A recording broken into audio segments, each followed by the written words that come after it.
kiddos, we are jumping into chapter 7 today, looking at some things that happened in this chapter. We got to spend some more time with Jimmy and with Sheila.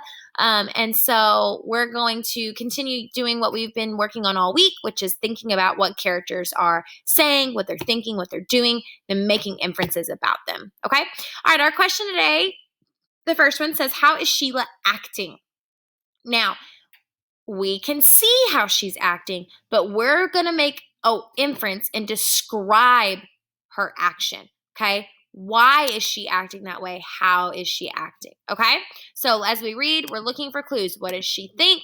What does she say? What does she do? Says, well, I do have a nice even script.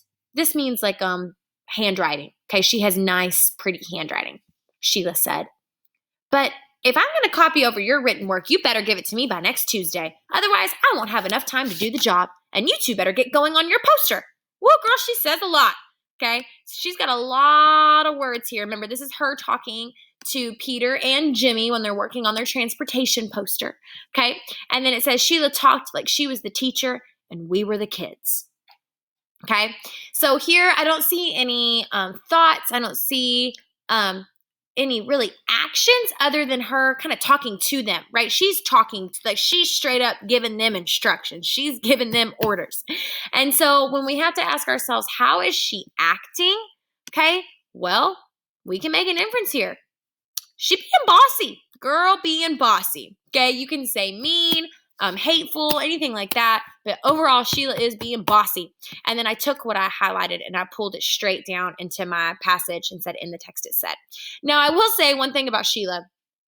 There is a book by Judy Blume, which is the author of Tales of a Fourth Grade Nothing. It is called otherwise known as Sheila the Great.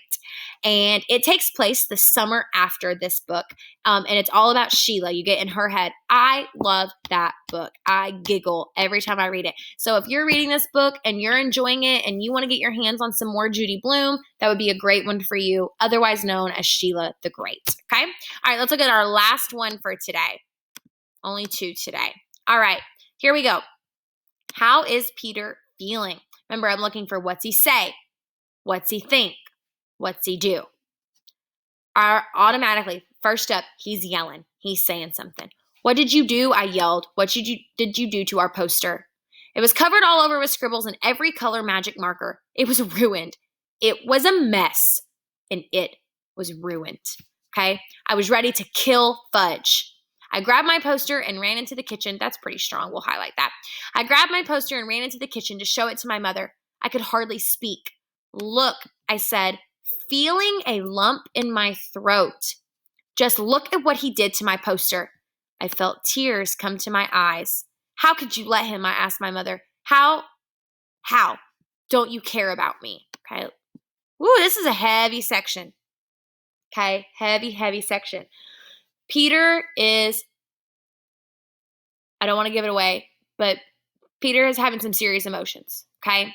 So he says a lot, he does a lot, he thinks a lot here, okay? So now we need to step back and we need to ask ourselves. And guys, what I've highlighted may not have been what you highlighted. Honestly, this whole thing is full of really rich clues to help you figure out how Peter's feeling. So if other sentences stuck out to you, like I think I really liked this one as well, and I think it's down here in my model, that's fine. Your sentences don't have to be my sentences. But what I'm looking for is for you to be underlining things and really thinking about them.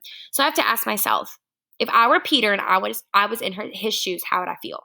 If my little brother, remember, this is that transportation poster that he and Sheila and Jimmy worked really hard on. He and Sheila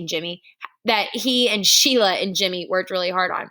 And if I realized that my little brother had just destroyed it, colored all over it, ruined it, made it a mess, made it where I can't turn it in, I would be devastated. He's got a lump in his throat. He's got tears in his eyes. He's yelling at his mom, don't you care about me? Okay, he's feeling some heavy stuff. There's lots of good answers here. I said angry, furious, mad. You could say upset. You could say he's sad. You like anything like that, guys. Like absolutely, that's what he's feeling. Because I see those things about the lump in his throat, the tears in his eyes, yelling at his mom, don't you care about me? Those are all big deals, right? Okay? All right, kiddos. What I need you to do is leave a comment on today's assignment. Let me know how you did. Let me know how you're feeling. Then you're going to go complete your exit ticket. Find it on Google Classroom. Tomorrow's stuff is going to be an assessment. Okay? It is going to be a test. It is going to be I need you to do it on your own without help from mom, dad, grandma, grandpa, aunt, uncle, big brother, big sister, cousin, whoever it is that helps you if you're virtual right now. If you get stuck, you're more than welcome to reach out, but this is something I want you to do on your own tomorrow, and then turn it in because it's going to tell me, are we ready to move on or do we need some more time with this? All right, kiddos, so please don't forget, leave me a private comment. Let me know how you feel about today. Go complete your exit ticket, and then I will see your tests tomorrow over Chapter 8. Great job.